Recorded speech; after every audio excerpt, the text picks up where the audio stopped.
Hi hello welcome back to my channel. So ഇന്നത്തെ എന്ന് വെച്ചിട്ടുണ്ടെങ്കിൽ ഒരു സ്റ്റഡി വ്ളോഗാണ്. അപ്പോൾ ഫസ്റ്റ് സ്റ്റഡി സെക്ഷനിൽ ഞാൻ എടുത്തത് ജോഗ്രഫിയാണ്, ഫിസിക്കൽ ജോഗ്രഫി. ഇത് PMFIASൻ്റെ ബുക്കാട്ടോ. അപ്പോൾ രാവിലെ ചായക്ക് പുട്ടായിരുന്നു, പുട്ടും പയറുമാണ്. അപ്പോൾ എനിക്ക് ഇഷ്ടമായില്ല. അപ്പോൾ ഞാൻ കരുതി ആപ്പിൾ കഴിക്കാൻ കരുതി. അങ്ങനെ ആപ്പിൾ കുറച്ച് കട്ട് ചെയ്ത് കൊണ്ടുവന്നിട്ടുണ്ട്. അപ്പോൾ ബുക്ക് വായിക്കാൻ നേരത്ത് അതിൻ്റെ ഒപ്പം കഴിക്കാമല്ലോ എന്ന് കരുതിയിട്ട് ഞാൻ ജോഗ്രഫിയിൽ പഠിക്കാനെടുത്തേക്കുന്ന ജിയോമോർഫോളജിയുടെ ചാപ്റ്ററാണ്. അപ്പം നേരത്തെ തന്നെ കഴിഞ്ഞ ദിവസമൊക്കെ ഞാൻ മറ്റേ യൂണിവേഴ്സിൻ്റെ സോളാർ സിസ്റ്റത്തിൻ്റെ ഇതൊക്കെ കംപ്ലീറ്റ് ചെയ്തിട്ടുണ്ടായിരുന്നു ചാപ്റ്റർ. പിന്നെ കുറച്ച് പേരൊക്കെ ചോദിക്കുന്നുണ്ടായി ഞാനിതെങ്ങനെയാണ് പഠിക്കുന്നത്, എനിക്കിതെങ്ങനെയാണ് വായിച്ചിട്ട് ഓരോ ടോപ്പിക്ക് എങ്ങനെ മനസ്സിലാവുന്നതെന്ന് ചോദിക്കുന്നുണ്ടായിരുന്നു.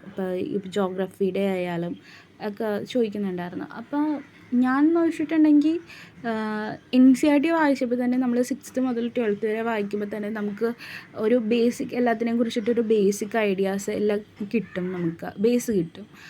പിന്നെ നമുക്ക് എന്തെങ്കിലും NCERT തന്നെ എന്തെങ്കിലും ഡൗട്ട് കാര്യങ്ങളൊക്കെ ഉണ്ടെങ്കിൽ തന്നെ ഇപ്പോൾ NCERT വായിച്ച സമയത്ത് എനിക്ക് ക്ലൈമറ്റോളജിയുടെ ഇതെത്തിയപ്പോൾ എനിക്ക് നല്ല ഡൗട്ട് കാര്യങ്ങളൊക്കെ ഉണ്ടായിരുന്നു. അപ്പോൾ ഞാൻ എന്താണെന്ന് ചോദിച്ചിട്ടുണ്ടെങ്കിൽ ജോഗ്രഫി ക്ലൈമറ്റോളജി UPSC ക്ലാസ് എന്ന് പറഞ്ഞിട്ട് യൂട്യൂബിൽ അടിച്ചു കൊടുത്തു. അപ്പോൾ അതിൽ ഒരുപാട് യൂട്യൂബ് ചാനലിൽ ക്ലാസ് എടുക്കുന്നത് കണ്ടു. അപ്പം ഞാൻ ആ സമയത്ത് അക്കാഡമിയുടെ ആണ് കണ്ടത്.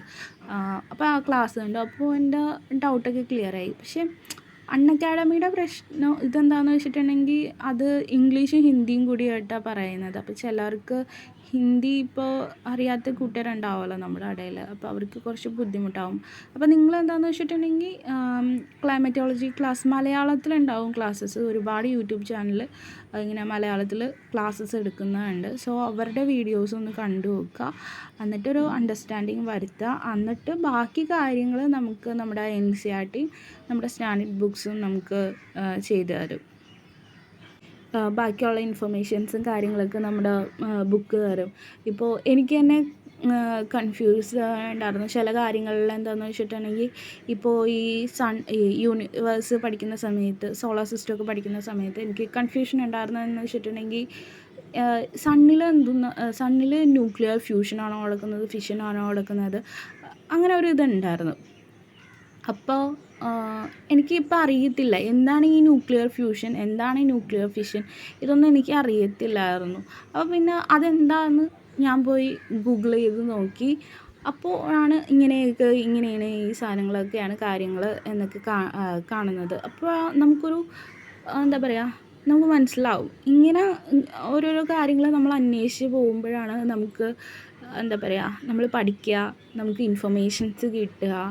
അങ്ങനെയൊക്കെയാണ് നമ്മൾ നമ്മുടെ സ്കില്ലും അറിവും ഒക്കെ ഡെവലപ്പ് ചെയ്ത് കൊണ്ടുവരിക. പിന്നെ നിങ്ങൾ ഇത്ര നേരം എൻ്റെ വീഡിയോ കണ്ടാൽ ഞാനൊരു ചോദ്യം ചോദിക്കാം, അറിയാവുന്നൊരു ഉത്തരം പറയുക, കമൻറ്റ് ചെയ്യുക കേട്ടോ. അത് അറിയാത്തവർ ഒന്ന് ചെന്ന് ഗൂഗിൾ ചെയ്ത് നോക്കുക ഇതിൻ്റെ ആൻസർ എന്താണെന്നുള്ളത്. വേറെ ഒന്നുമല്ല, ഇന്ത്യയിൽ ഏതെങ്കിലും വോൾക്കാനോസ് ഉണ്ടോ, വോൾക്കാനോസ് ഉണ്ടെങ്കിൽ എവിടെയാണ് എന്നുള്ളതൊന്ന് കമൻറ്റ് ചെയ്യാം കേട്ടോ. പിന്നെ നിങ്ങൾക്കറിയാമല്ലോ ഇപ്പോൾ ജപ്പാനിൽ മെഗാ എർത്തിക്വേക്കിന് ഒരു വാർണിംഗ് കൊടുത്തേക്കുക. അവർ അവശ്യ സാധനങ്ങളെല്ലാം നിങ്ങൾ ശേഖരിച്ച് വെക്കാൻ വേണ്ടി ജപ്പാൻ്റെ ഗവൺമെൻറ് ഒരു വാർണിംഗ് കൊടുത്തേക്കുക.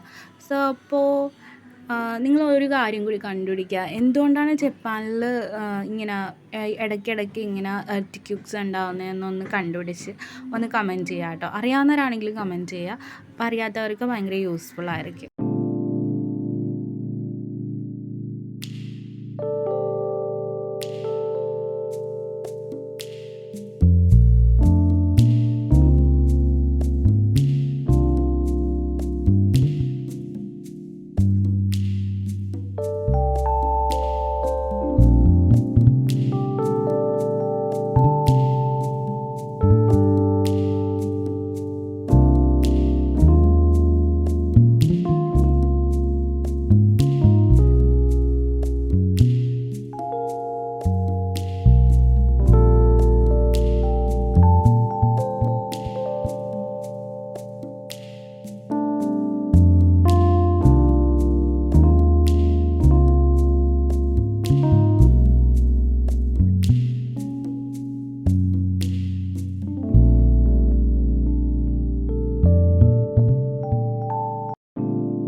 നല്ല പണിയായിരുന്നു ഇന്ന് കിട്ടിയിട്ടുണ്ടായിരുന്നത്. അതായത് എൻ്റെ ലാപ്ടോപ്പ് അടിച്ചു പോയിന്ന്. പിന്നെ ആ ലാപ്ടോപ്പ് നന്നാക്കാൻ കൊണ്ടുപോയി കൊടുത്ത്.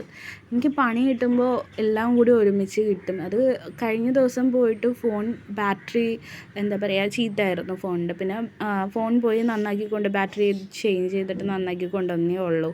ദേ ഇപ്പോൾ ഇന്ന് ലാപ്ടോപ്പ് അടിച്ചു പോയി.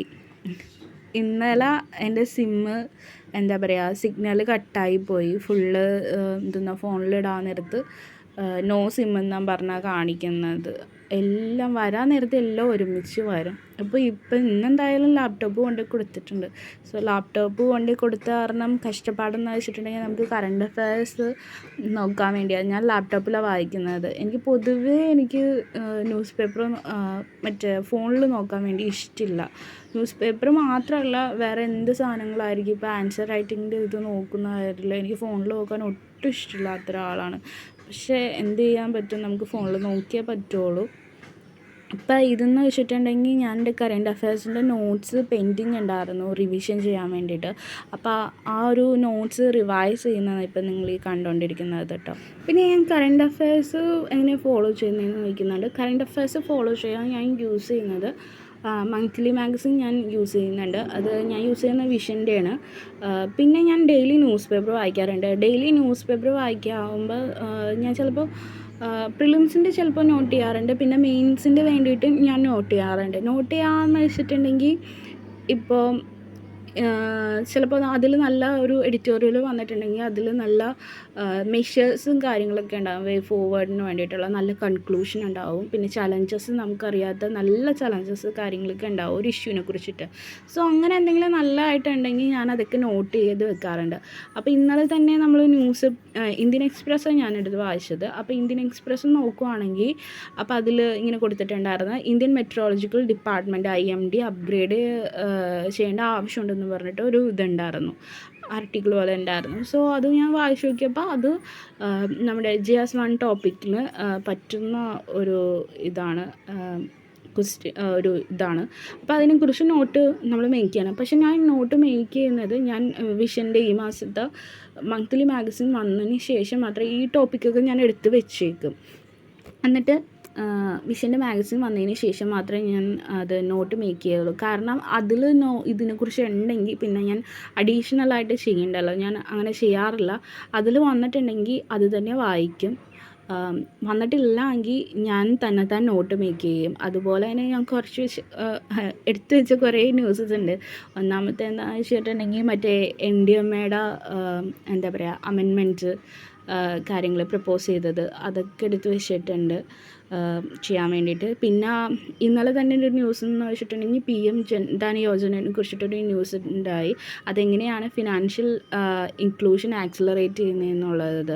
സോ ഇത് ഇമ്പോർട്ടൻ്റ് ആയിട്ടുള്ള ടോപ്പിക്കാണ്, ഭയങ്കര ഇമ്പോർട്ടൻ്റ് ആണ്. കാരണം എന്താണെന്ന് വെച്ചിട്ടുണ്ടെങ്കിൽ ഫിനാൻഷ്യൽ ഇൻക്ലൂഷൻ നിങ്ങൾക്ക് GS3 സിലബസ് എടുത്ത് നോക്കിക്കഴിഞ്ഞാൽ കാണാം. ഫിനാൻഷ്യൽ ഇൻക്ലൂഷൻ നിങ്ങളോട് എടുത്ത് ചോദിച്ചിട്ടുണ്ട്. സോ ഇത് ഇമ്പോർട്ടൻ്റ് ആയിട്ടുള്ള ടോപ്പിക്കാണ്. അത് വായിക്കാത്തവർ ഒന്ന് വായിച്ച് നോക്കുക, നല്ലതാണ് കേട്ടോ.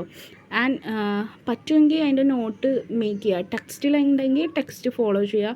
അല്ലെങ്കിൽ നിങ്ങൾ മന്ത്ലി മാഗസിൻ ഫോളോ ചെയ്യുന്നവരാണെങ്കിൽ മന്ത്ലി മാഗസിൻ വരെ അതൊന്ന് വെയിറ്റ് ചെയ്യുക. അതിലില്ലെങ്കിൽ മാത്രം നിങ്ങൾ ആ നോട്ട് ഉണ്ടാക്കുക, മെയിൻറ്റെയിൻ ചെയ്യുക. അല്ലെങ്കിൽ മന്ത്ലി മാഗസിൻ വരുവാണെങ്കിൽ അതിൽ ഈ ന്യൂസ് പേപ്പറിൽ ഇല്ലാത്ത വല്ല പോയിൻറ്റ്സ് ഉണ്ടെങ്കിൽ അതിലില്ലാത്ത എന്തെങ്കിലും പോയിൻറ്റ്സ് ന്യൂസ് പേപ്പറിലുണ്ടെങ്കിൽ ആ പോയിൻറ്റ്സ് അതിൻ്റെ ഒപ്പം ആഡ് ചെയ്യുക. പിന്നെ കുറച്ച് മുമ്പ് നിങ്ങൾ കണ്ടതെന്ന് വെച്ചിട്ടുണ്ടെങ്കിൽ ഞാൻ ഈ ആൻസർ എഴുതി പഠിക്കുന്നതാണ് നിങ്ങൾ കണ്ടത്. എന്താണെന്ന് വെച്ചിട്ടുണ്ടെങ്കിൽ ഞാൻ ഇപ്പോൾ ഡെയിലി എന്താ പറയുക ഒരു ആൻസർ വെച്ച് ആൻസർ ചെയ്യാറുണ്ട്. അപ്പോൾ അതിന് ഞാൻ യൂസ് ചെയ്യുന്നതെന്ന് വെച്ചിട്ടുണ്ടെങ്കിൽ ദൃഷ്ടിയുടെ നോക്കാറുണ്ട്, പിന്നെ PWയുടെ നോക്കാറുണ്ട്, പിന്നെ ഇൻസൈറ്റിൻ്റെ നോക്കാറുണ്ട്. ഇവരെപ്പോഴും കറണ്ട് അഫയേഴ്സിൻ്റെ ഇങ്ങനെ ഡെയിലി ആൻസർ റൈറ്റിംഗ് എന്ന് പറഞ്ഞിട്ട് അവർ ഒരു ക്വസ്റ്റ്യൻസ് ഇടും, പിറ്റേ ദിവസം ആൻസേഴ്സ് ഇടും. അപ്പോൾ ഞാൻ അതിൻ്റെ ആൻസേഴ്സ് എഴുതി വയ്ക്കാറുണ്ട്. തലേദിവസം എഴുതി വയ്ക്കും, പിറ്റേ ദിവസം പഠിക്കും, അങ്ങനെയാണ് ഞാൻ ചെയ്യാറ്.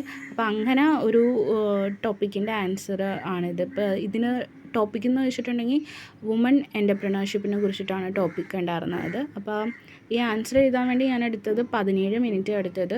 അത് ഭയങ്കര കൂടുതലാണ്, എനിക്ക് കുറയ്ക്കണം ആ ടൈം. അപ്പോൾ എങ്ങനെയാണ് ആ ടൈം കുറയ്ക്കുക എന്ന് വെച്ചിട്ടുണ്ടെങ്കിൽ പ്രാക്ടീസ് അല്ലാതെ വേറെ വഴിയൊന്നുമില്ല. പ്രാക്ടീസ് ചെയ്യുക, നിരന്തരം പ്രാക്ടീസ് ചെയ്യുക, അതാണ് ഞാനിപ്പോഴും ചെയ്തുകൊണ്ടിരിക്കുന്നത്. പിന്നെ വേർഡ് ലിമിറ്റ്, എനിക്ക് ഇത്തിരി വേർഡ് ലിമിറ്റ് കുറയ്ക്കാനുണ്ട്. അങ്ങനെ കുറച്ച് കാര്യങ്ങളൊക്കെ ചെയ്തു തീർക്കാനുണ്ട്. പിന്നെ ഈ ഡേറ്റാസ് ഇങ്ങനെ ബോക്സിലാക്കി ഇങ്ങനെ കൊടുക്കുന്നത്, ഈ കമ്പാരിസന് വേണ്ടി കൊടുക്കുന്നത് ഞാനൊരു ടോപ്പറിൻ്റെ കയ്യിൽ നിന്ന് എടുത്താട്ടോ. അത് ഞാൻ ആൻസേഴ്സിൽ ഇൻക്ലൂഡ് ചെയ്തിട്ടുണ്ട്, നിങ്ങൾക്ക് കാണാൻ പറ്റുന്ന ഒന്നാണ്. പിന്നെ ഈ ആൻസർ ഞാൻ പോസ്റ്റ് ചെയ്യാം, കമ്മ്യൂണിറ്റി ടാബിൽ പോസ്റ്റ് ചെയ്യാം കേട്ടോ. പിന്നെ എന്താണെന്ന് വെച്ചിട്ടുണ്ടെങ്കിൽ ദൃഷ്ടിയുടെ ആൻസേഴ്സ്, ഇപ്പോൾ ദൃഷ്ടിയുടെ ആൻസർ നോക്കുകയാണെങ്കിൽ അത് ഇത്തിരി ഭയങ്കര ലെങ്തി ആയിട്ടായിരിക്കും ഓരോ കാര്യങ്ങൾ എക്സ്പ്ലെയിൻ ചെയ്ത് തന്നിട്ടുണ്ടാവും. അത്രയും നമ്മൾക്ക് ആൻസറിൽ നമ്മൾ എഴുതാൻ നേരത്ത് ഇൻക്ലൂഡ് ചെയ്യിക്കാൻ പറ്റില്ല, ടൈം ലിമിറ്റ് ഉണ്ടല്ലോ നമുക്ക്. അപ്പോൾ ഞാൻ വളരെ അത് ചുരുക്കിയാണ്, എന്നെ കൊണ്ട് പറ്റുന്നത് ഞാൻ ചുരുക്കിയാണ് ഞാൻ എടുക്കാറുള്ളത് കേട്ടോ. സോ അത്രയേ ഉള്ളൂ ഇന്നത്തെ വീഡിയോ. അടുത്തൊരു വീഡിയോ ആയിട്ട് കാണുന്നവരെ ബൈ ബൈ, ടേക്ക് കെയർ.